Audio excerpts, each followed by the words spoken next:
The woman, no, the angel, stared at us with her mouth slightly open, looking like we had just broken every rule imaginable. Her eyes widened, and for a long, awkward moment, she just blinked at us, completely thrown off guard. This has never happened before, she finally said, her voice light but trembling with disbelief. How did you even find me? I exchanged a look with Minjae. He looked just as nervous as I felt, his brows knitted, lips pressed tight, but I forced myself to speak. We were looking for you. For weeks, we read every book, every weird legend, every rumor. We did everything in our power because we need you to erase something. The fairy tilted her head, curiosity flickering across her face. Erase something? Our soulmate marks, Minjae said bluntly, his tone firm but his hands clenched at his sides. We don't want them. For a heartbeat, the air around us felt heavier, as if the world itself didn't like hearing that. The fairy's expression softened, almost pitying, as she let out a slow sigh. Oh, you poor things, she murmured almost to herself. Then she looked up at us, her gaze clear and steady. I'm afraid there's nothing anyone can do to erase those marks. If you try to remove them, you'll be cursed with bad luck in love for the rest of your lives. What? I blurted out before I could stop myself. You mean, forever? She nodded. Forever. Your hearts will search endlessly, but they'll never find what they seek. I felt my stomach twist. I glanced at Minjae, who looked like someone had just punched the air out of him. The idea of being trapped by fate by a mark felt suffocating. But before either of us could respond, the air shimmered. The ground beneath us seemed to ripple and a water like sheen descended on us. Suddenly everything changed. In a blink, we weren't in the alley anymore. We stood in a breathtaking meadow bathed in golden light. Flowers glowed softly in shades I'd never seen before, and the air carried that same rosy fragrance, but richer, like honey and spring rain. Floating orbs of light drifted lazily around, and a crystal-like lake shimmered nearby, reflecting the sky that didn't seem to have a sun, but glowed anyway. Minjae looked around, dumbfounded. Where are we? My home, the fairy said, smiling faintly. She too had transformed, her purple hair longer, and she was wearing a white gown with crown of flowers. Welcome to my domain. You may call me Narration. She gave a small bow, the motion graceful, almost regal. Though my true title is Cupid. My mouth went dry. Cupid? Like the Cupid? Arrows? Hearts? Love songs and all that. Narration chuckled softly, her eyes gleaming with amusement. Something like that, but not the silly human version. She twirled her fingers, and a soft wind carried petals through the air. Long ago, when the world was drowning in war and agony, Cupids were sent to guide humans, to spread love, unity, and compassion. We chose certain souls and bound them together, because love has the power to prevent chaos. She gestured to the glowing lake. Within it, moving images appeared, people embracing, crying, healing. Each pair of soulmates is chosen for a reason. Sometimes their bond prevents disaster. Sometimes it inspires others to change. It's all connected. Her words should have sounded beautiful, but my chest tightened instead. That's nice, I said quietly. But we're not exactly helping anyone by being soulmates. Minjae crossed his arms, frustration written all over his face.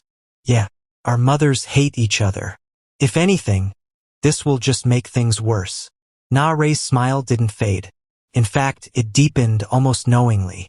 Ah, your mothers, she said softly, looking between us like she knew some secret we didn't. That explains a lot. We both frowned. What do you mean? I asked cautiously. Nara took a step closer, her expression turning serious but not unkind. Your mothers, she said gently, were one of the rare few who defied their own soulmate fates. The words hit me like ice water. Wait, what? They were destined soulmates once. Nara continued, her voice calm, as if talking about the weather.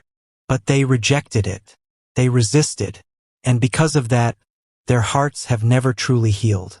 Their lives and love have been miserable, haven't they? I felt my heart pound in my chest. She wasn't wrong. My mother had been bitter about love my whole life. Sharp, distant, and always angry about something she refused to talk about. I thought it was just how she was. But this, beside me, Minjae looked pale. You're saying our moms were supposed to be together? Na-Rae blinked, then laughed. A musical, echoing laugh that made the flowers tremble. Oh, heavens no, not necessarily. Soulmates aren't always lovers. People misunderstand that all the time. She smiled teasingly. Sometimes they're partners, friends, or even rivals meant to grow through each other. But because your mothers didn't understand that, they fought it. And in doing so, they cursed themselves, and, unfortunately, passed that unfinished fate to their children. I swallowed hard, my mind spinning. So what are you saying? Na-Rae's expression softened again, but her tone carried a hint of warning. You have 1 month, she said. 1 month to reunite your mothers, to help them heal what they broke. If you succeed, the bond between you two will fade naturally. And if we don't? Minjae asked, his voice low. Na-Rae's eyes shimmered faintly, almost sad. Then you'll have to live with it together. For better or worse, your fates will stay intertwined. The world around us suddenly blurred, like wet paint running off a canvas. The golden glow faded. The sweet scent of roses vanished. In an instant, we were standing back in the estate. I blinked a few times, trying to make sense of it. 1 second, we were in a magical meadow with an actual Cupid. And the next, we were staring at the trash bins and parked cars like nothing had happened. Minjae rubbed the back of his neck, exhaling. Did that just actually happen? I gave a weak laugh, though my heart was still racing. I'm starting to think I inhaled too much of that rosy perfume or something. But deep down, I knew it was real. The memory of Na-Rae's calm voice still echoed in my mind. 1 month to reunite your mothers, or live bound together forever. We stood there in silence for a while, each lost in thought. The breeze felt colder than usual. So, Minjae finally said, his tone uncertain, how are we supposed to reunite two people who'd probably hiss at each other if they even breathed the same air? I let out a short, humorless laugh. No idea. Maybe we should start by figuring out what caused their fight in the first place. He nodded, kicking at a loose pebble. Makes sense. You ask your mom. I'll ask mine. Right? I said, though I already knew it wouldn't be that easy. My mom barely talked about the past. Whenever I asked about her old friends, her face tightened, and she changed the topic faster than I could blink. Still, I had to try. We said our goodbyes awkwardly, both pretending we weren't as shaken as we really were. That night, Mom went out and I decided it was time. If I was ever going to find answers, it had to be now. I started small, checking her bookshelf, her desk, the drawers in her room. Nothing. Everything was neat. Too neat. Like she'd cleaned up after erasing an entire part of her life. Then I remembered it. The spare room at the end of the hall. The one she always kept locked. I'd never seen her open it, but I knew she went in sometimes. Late at night, when she thought I was asleep, the memory of her voice echoed in my head. Never go in there, Ji Hoon. That room is private. But right now, privacy felt like a luxury I couldn't afford. I hesitated at the door for a moment, then turned the knob. To my surprise, it wasn't even locked. It creaked open slowly, the smell of dust and old paper hitting me instantly. The room was small, filled with shelves, boxes, and a big wooden desk covered in old notebooks. I pulled one open and froze. There were photos, dozens of them. My mother and Minjae's mother. In every picture, they were smiling, sometimes laughing. One of them had her arm around the other, both with notebooks tucked under their arms. A few were taken in front of what looked like libraries. In some, they were sitting together at a cafe, papers spread out before them like they were working on something important. They looked close, closer than I'd ever seen my mom with anyone. My throat went dry. What happened between them to turn that kind of bond into hate? Before I could dig deeper, the sound of footsteps froze me in place. The door opened sharply. Ji Hoon. Her voice was sharp, cutting through the silence like glass. Quickly looked back. My mother stood there, expression dark, eyes wide with disbelief and anger. "What are you doing in here?" she demanded, her tone low and cold. I was just… Didn't I tell you never to come into this room?" she snapped, striding over and yanking the photo from my hand. Her movements were harsh, but there was something trembling in them, like she wasn't just angry. She was afraid. "I'm sorry," I said quickly, taking a step back. She turned away, her shoulders stiff. "Go to your room." For a second, I just stood there, wanting to say something, anything, that would make her talk. But her voice left no room for argument. As I reached the door, she spoke again. So quietly I almost missed it. "I know you've been spending time with that boy," she said, her tone eerily calm now. "Minjae." I froze. Her back was to me, but I could hear the bitterness in her voice. "Whatever connection you think you have with him, end it. Immediately." "Mom." She turned then, eyes cold and unreadable. "If you don't," she said, "I'll handle it myself." For a moment, all I could do was stare at her. She looked so composed, so sure. I left quietly, closing the door behind me. My hands trembled as I leaned against the wall, heart pounding. 1 month to reunite our mothers. Huh? I let out a shaky breath. This was going to be harder than I thought. That night I couldn't sleep. My mind kept replaying everything that had happened. The discovery in the spare room, my mother's reaction, and those old photos of her and Minjae's mom smiling together like best friends. It didn't make sense. How did they go from that to hating each other so much? I stared at my ceiling, the faint hum of the city filling the silence. Before I could stop myself, I grabbed my phone and called Minjae. He picked up after a few rings, his voice groggy. "Ji Hoon, do you know what time it is?"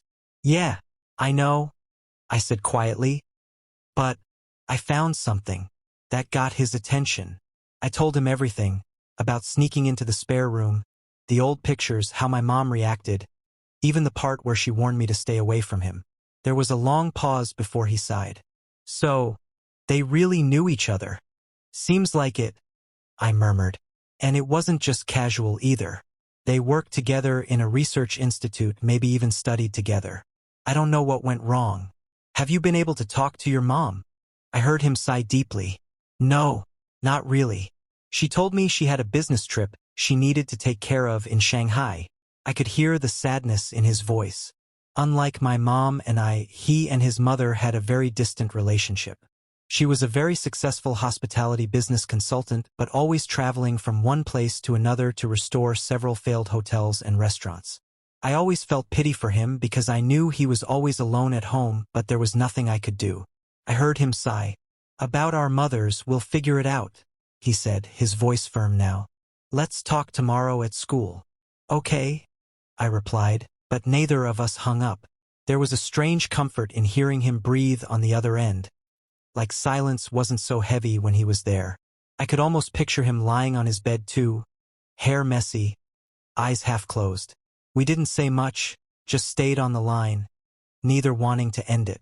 Finally, he broke the quiet. "Good night, Ji Hoon."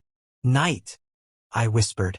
But even after he hung up, I stayed awake, replaying his voice in my head. The next day, I waited for him near the basketball court. Minjae was already playing with his team, the sound of sneakers squeaking and the ball bouncing echoing across the gym. He was in his element, focused, fast, every movement sharp and confident. To pass the time, I opened my sketchbook and started drawing. I didn't even realize what I was doing until his shape began forming on the page. His hair slightly tousled, his arms tensed as he dribbled, that concentrated look in his eyes. It was weirdly calming, like capturing a moment only I got to see this way. "Nice shot, Minjae," the coach called out, clapping his hands. "You're on fire today." Tae Yang smirked from the sidelines. "Yeah, he's definitely trying to impress someone." Minjae frowned. "What are you talking about?" "Don't play dumb," Tae Yang teased, nudging him. "You've been glued to Ji Hoon lately. Don't tell me you're dating him or something." Minjae's face turned red instantly. "What? No, We're just friends. Sure, Tae Yang said with a knowing grin. Then his tone turned sharp. But if you are dating, I'm warning you, I'll ruin it. Ji Hoon belongs to me. Minjae rolled his eyes, but I could see the muscle in his jaw tighten. Before either could say more, the coach blew his whistle. All right, everyone gather up. The team jogged over as the coach gave one of his trademark speeches. Something about teamwork, dedication, and how college scouts were watching the upcoming league. The guys cheered, full of adrenaline. Just as Minjae was wiping sweat from his neck and grabbing his bag to come meet me, someone called his name in that high, sing-song voice every guy on campus knew. Hannah! I looked up from my sketchbook just in time to see her strutting toward him. Long hair bouncing, uniform perfectly fitted, smile bright enough to blind the sun. Hannah, the leader of the cheer squad, the so-called school goddess. She handed Minjae a bottle of juice, smiling sweetly. You must be tired from practice. Here, I got you this. Thanks, he said awkwardly, rubbing the back of his neck. Then she tilted her head, eyes twinkling. So, when are you finally going to answer my question? He blinked. Question. She giggled. You know what I mean, Minjae. When are you going to say yes to being my boyfriend? My pencil froze mid-sketch. I wasn't even close enough to hear them properly, but her body language said it all. She was confident, flirty, and completely sure he'd say yes. My chest tightened in a way I didn't expect, and I immediately hated myself for it. Minjae looked like a deer caught in headlights. Hannah, I don't think I can. Her smile faltered. Why not? He glanced in my direction, and our eyes met. I quickly looked away, pretending to fix my bag, but I knew he saw it, the jealousy burning behind my expression. I'm sorry, he said softly, but it wouldn't be right. Her lips pressed together, disappointment flickering across her face. Still, she forced a smile, nodded, and walked off, her cheer friends whispering behind her. Minjae sighed, grabbed his bag, and walked straight toward me. Let's go. Before I could respond, he took my wrist and dragged me all the way up to the rooftop. The air up there was cooler. It brushed against your skin and made you aware of every heartbeat. So, he said, standing near the railing, are you going to tell me why you looked like you wanted to murder Hannah just now? I didn't, I said too quickly. He smirked. Oh, please. You were practically shooting daggers from your eyes. Were you jealous?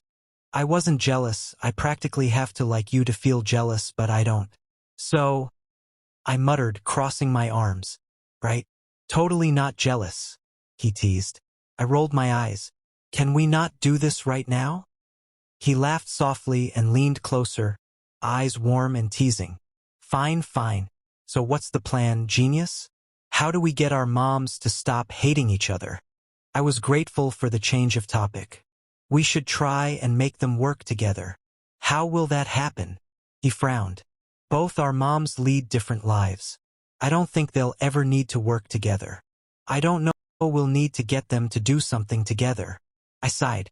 But we'll need time to figure it out. But if my mom finds out I'm hanging around you, she'll lock me up. He laughed. Same here. I was thinking, I said carefully. You should try getting in my mom's good graces first of all. Minjae panicked as if I had said the greatest taboo. What? Are you crazy? You should try getting in my mom's good graces first. Ji Hoon sighed. You don't understand. We need to be close to each other's moms before we can even think of trying to form any type of bond between them. He nodded as if finally understand where I was driving at. I think I get what you mean. Okay. What are you planning? He suddenly leaned closer and my breath hitched at the close proximity of our faces. My face turned beet red and my breath hung in my throat. He sensed my reaction and looked at me, our gazes locking instantly. His gaze was so intense, so deep as if he was staring deep into my soul. You are so close, I whispered. Am I? He said, his tone soft.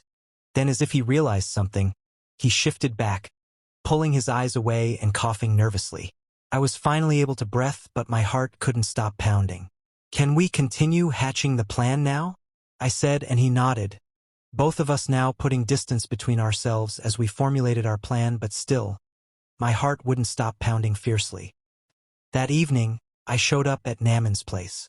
His mom greeted me warmly, leading him to his room, but I could tell something felt off.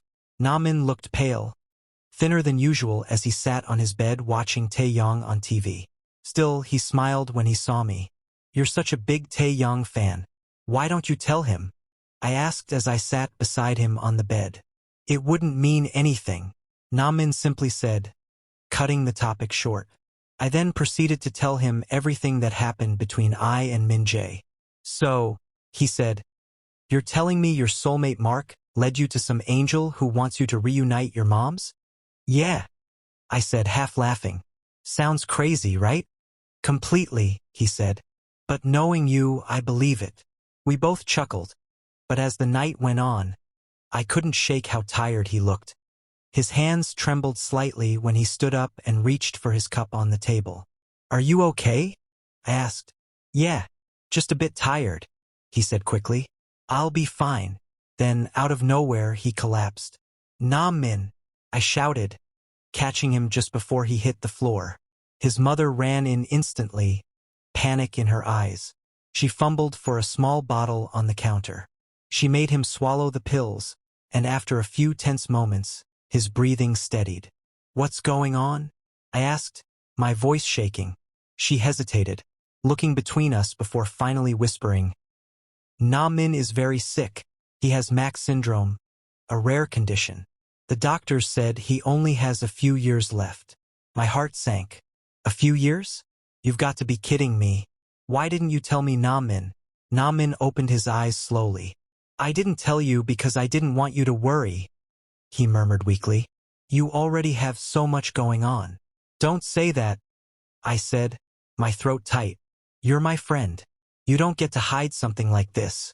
He smiled faintly. "Sorry, Ji Hoon." After putting him to bed, Nammin's mom left afterwards to check on her food, and soon after, the volume of the TV suddenly seemed to increase. The screen was still on the live interview, Tae Yang and his group, V6X. Tae Yang was smiling, dressed sharply, eyes glowing with confidence. "When I was struggling before debut, I received a letter from my first fan," he said. "It gave me courage when I had none." He pulled out a small, folded note and read it aloud. Words of encouragement and warmth. My chest froze. I recognized that paper, the torn edge, the little doodle of a shooting star. It was from one of my old sketch pads. But I never wrote those words. I turned to Nammin. "Wait, was that you?" He met my gaze, guilt flashing in his tired eyes. Then he smiled softly. "Yeah, it was me." I sat there, stunned, trying to process that my best friend had written the words that changed another man's life, while his own was quietly fading away. Thanks for watching. Subscribe to my channel for more unique stories.